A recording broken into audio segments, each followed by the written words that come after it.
Good morning and welcome to the Fife Business Week, which is the Fife Business Enterprise Journey. Hashtag Fife means business. We kick off this week with real stories, real successes. We have a variety of businesses on the podcast, and to kick it off, we have Dot Smith and Fraser McKee. So don't forget to get involved, like, share and subscribe. Hashtag Fife means business. Yeah.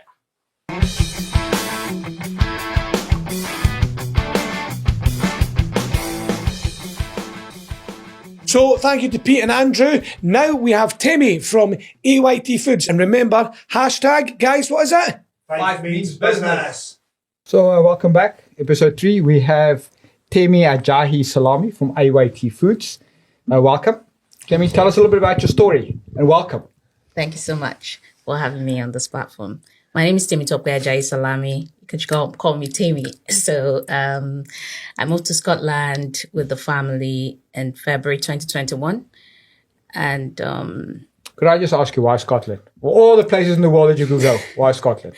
okay, so my husband got admission for his master's degree in Edinburgh. Okay. So we moved to... So not really your decision? No, well, it was a planned decision, though. Okay. Yeah, so we applied for a couple of schools and we got admissions in Edinburgh and Aberdeen, but we chose Edinburgh Napier. So the person who got the accommodation for us got it in Dunfermline. So that's why we found ourselves in Dunfermline and we loved it. So okay, so you loved it.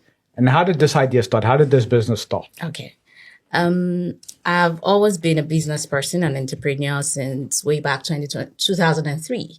And I had a catfish farm and egg depot back home. Okay, you need to explain what catfish is. So catfish isn't the MTV series.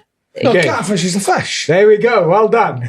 Because I was no bright, but I can lift heavy things.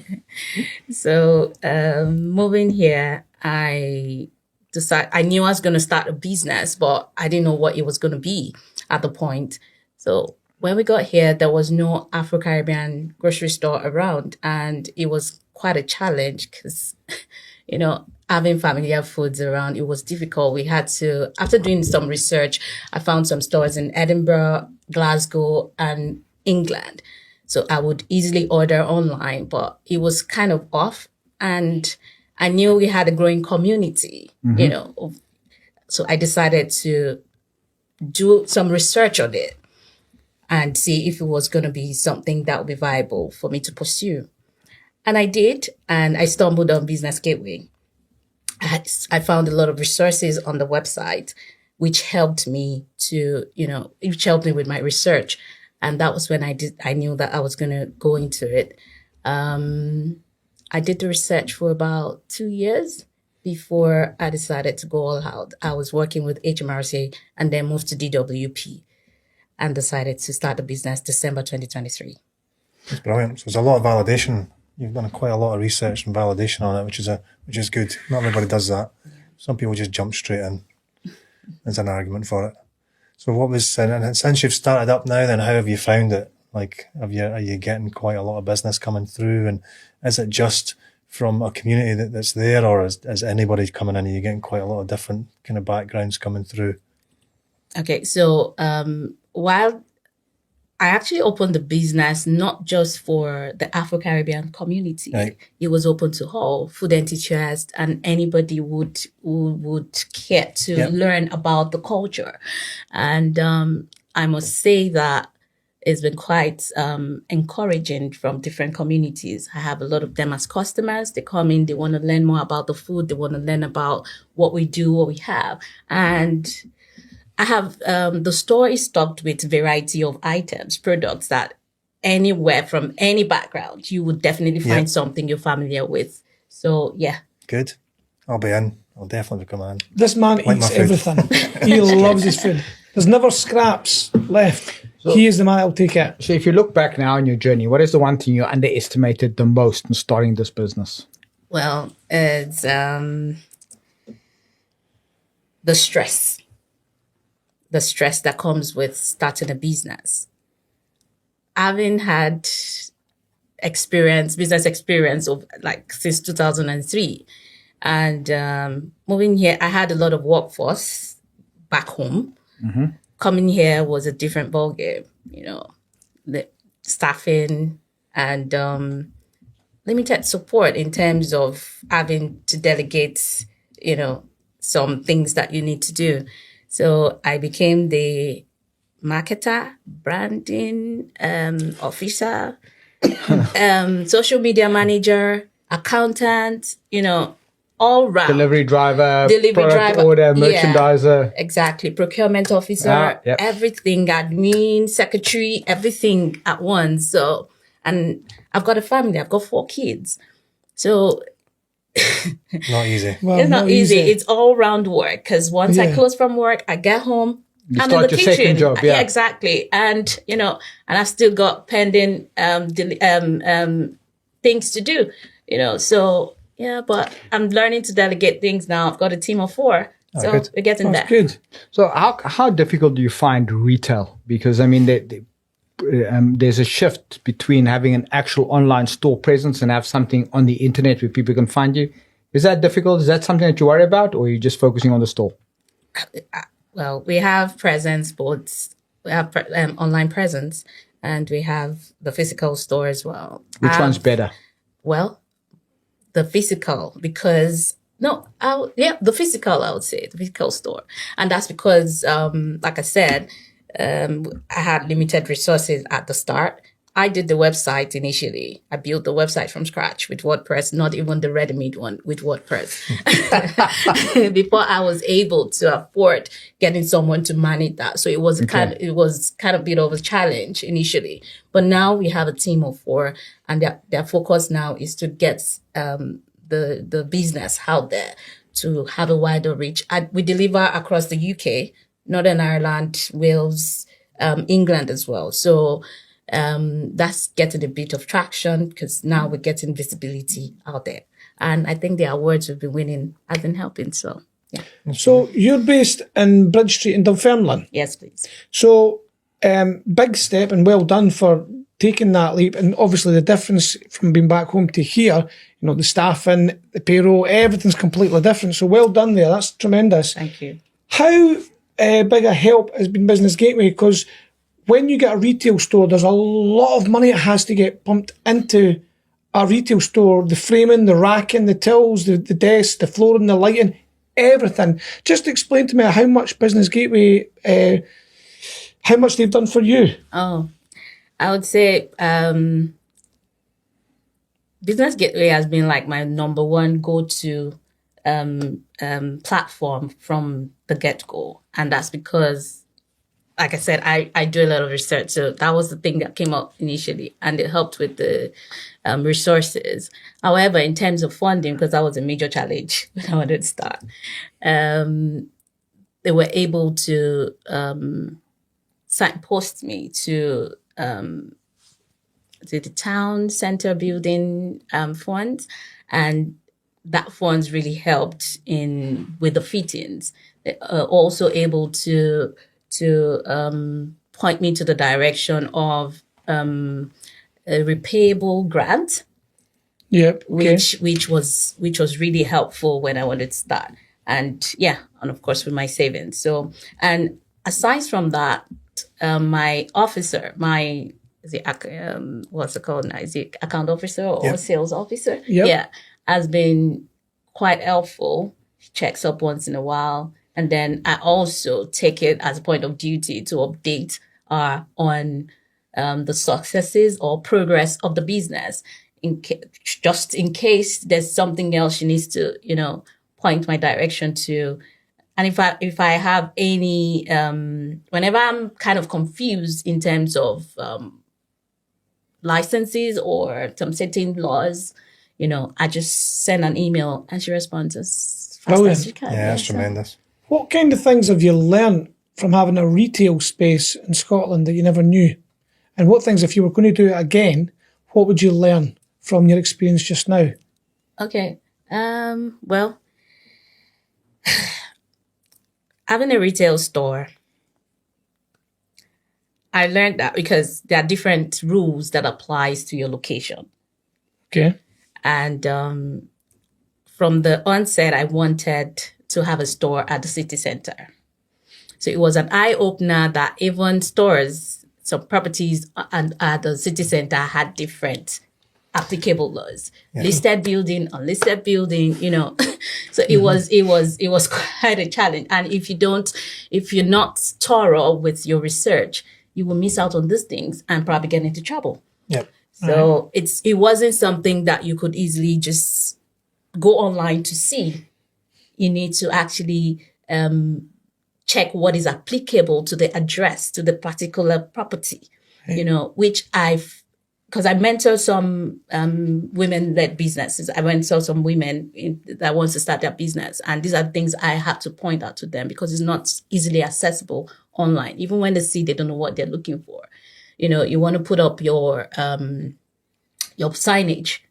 You need to get approval, depending, and the approval takes a lot of, time. And you can't just go on to put it up without getting the approval. Yeah. So these are things that I've learned. So if I want to get another store, I know that, okay, I have to put this and this in place that before. So what are the plans for AYT Foods? What's the sort of next 24 months look like? Oh, AYT Foods is not just a store. It serves as a cultural hub for the community. We also run a culturally sensitive food bank, and we currently have 16 beneficiaries.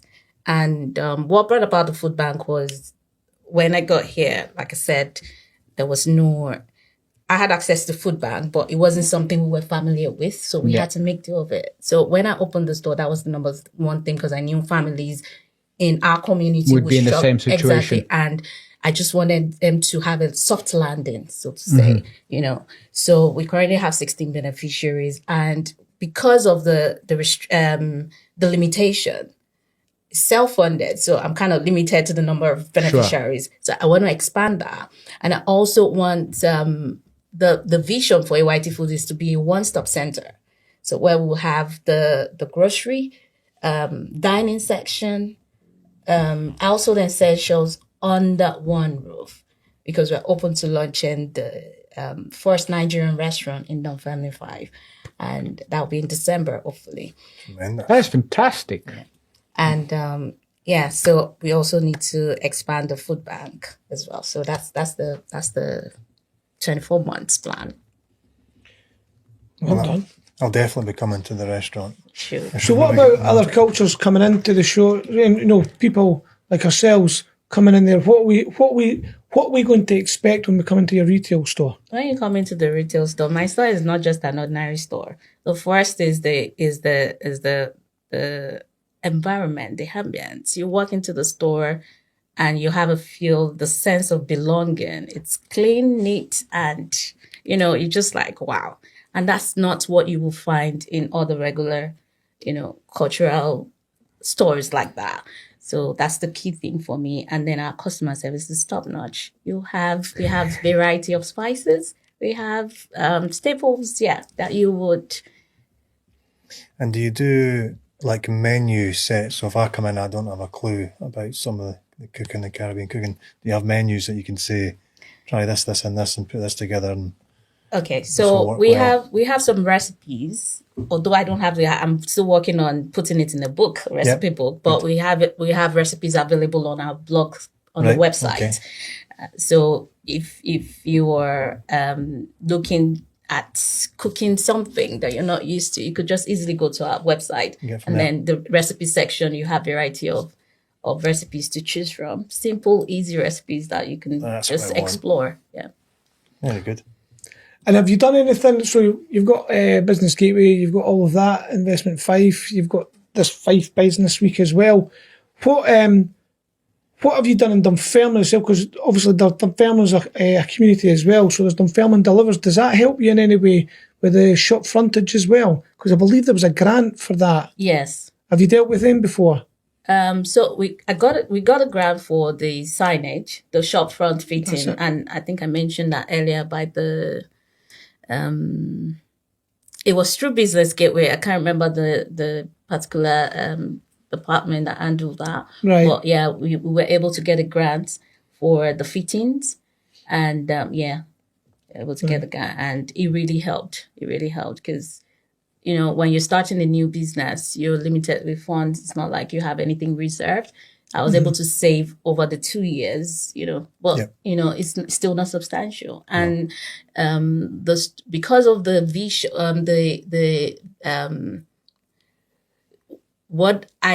because of the way I wanted my store to be, I couldn't explain it to anyone because I knew what I wanted in my head.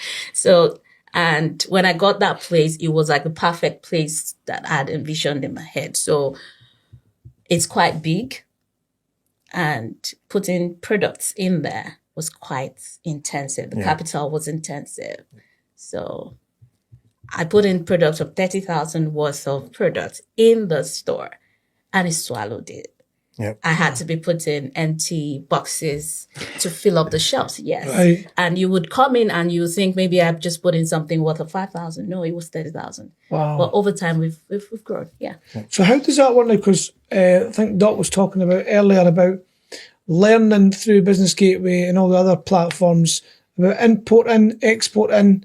That would be a big thing as well. The cost of realising how much it is to import a lot of these foods.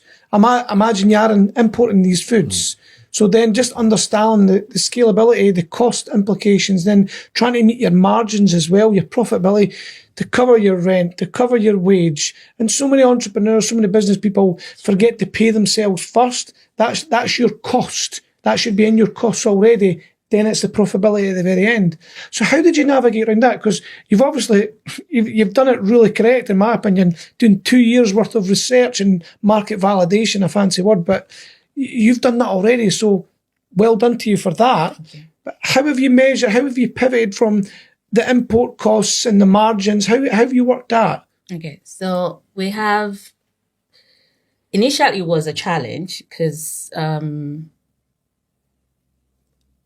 getting suppliers that would give you competitive prices, it was a major challenge. But over time, now we have like 4 suppliers for each category. So we just compare prices, and because we have agents that bring all of the things, I don't have to import directly from each African or Caribbean countries. Right. We have companies that do all of that.